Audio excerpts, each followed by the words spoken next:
Deputy Presiding Officer, like so many of the previous statements coming from the Chief Secretary, the budget presented was at best disingenuous and at worst another huge con job foisting upon the people of this island. It was a budget that was conspicuous in its lack of creativity and detail, filled with the rhetoric that could only come from empty vessels. So lacking in substance was this budget, Deputy Presiding Officer, that even those who fed Tobagonians the saltfish of hope and newness in this PDP administration, the likes of Dr. Vanos James and Martin George, are now distancing themselves from its stench. Last year, after hearing the budget presentation, I opined that the budget was inter alia vacuous, superfluous, and vexatious.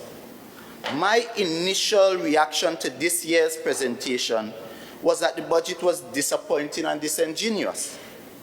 That was my initial reaction. But you know what, Deputy Presiding Officer? After carefully perusing the budget documents, I have adjusted my initial position. For the record, this budget is a mismatch of failed ideas, a hodgepodge of hit and hope thinking, and a demoralizing defense of a failed administration. The records show, Deputy Presiding Officer, that owing to the COVID recovery socio-economic measures implemented by the PNM administration during that period, the negative effects of the pandemic were ameliorated. The economic decline was only 7%, and the economy rebounded in 2021 and grew by 4%. Let me repeat that. The economy rebounded in 2021 and grew by 4%. Deputy Presiding Officer, what needs to be said positively and forcefully, or rather, more positively and more forcefully, is the factor that the People's National Movement administration successfully navigated the Tobago economy through the COVID-19 pandemic to a state of recovery beginning in 2021, when the GDP of Tobago grew by 4.2%. Madam Presiding Officer, it is no secret that the global economic challenges had a significant trickle-down impact on Tobago's economy. That's no secret.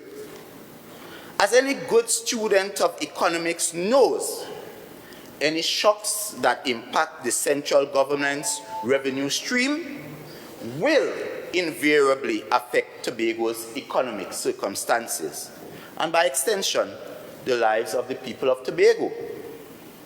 One can accept we have little control over unforeseen circumstances and global political scenarios. But the truth of the matter is that what has been ailing Tobago and its citizens at this time is the mismanagement of the island's resources by an ill-prepared and poorly governed administration.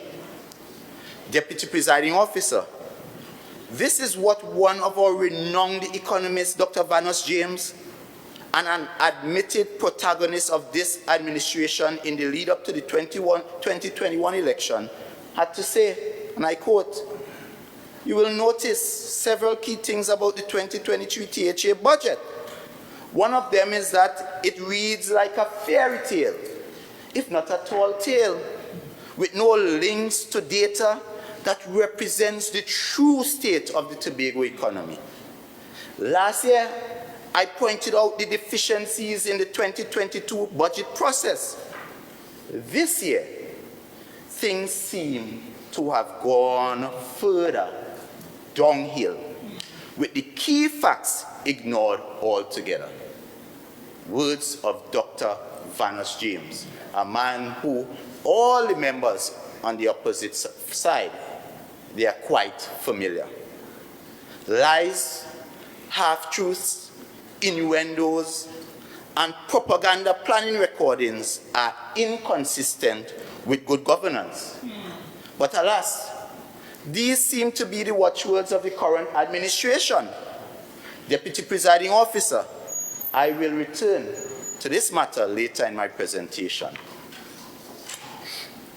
Deputy Presiding Officer, I would like to place on record that year on year, Tobago's economy declined by 2%. Construction and quarrying declined by a mammoth 34.7%. Finance and real estate declined by 5.1%. And the agricultural sector declined by 9.5%, whilst the manufacturing sector declined by an alarming 16.2%. Deputy Presiding Officer, the Chief Secretary in his delivery of the budget presentation on Monday refused or neglected to present the data I just mentioned above, and the question we have to ask is why?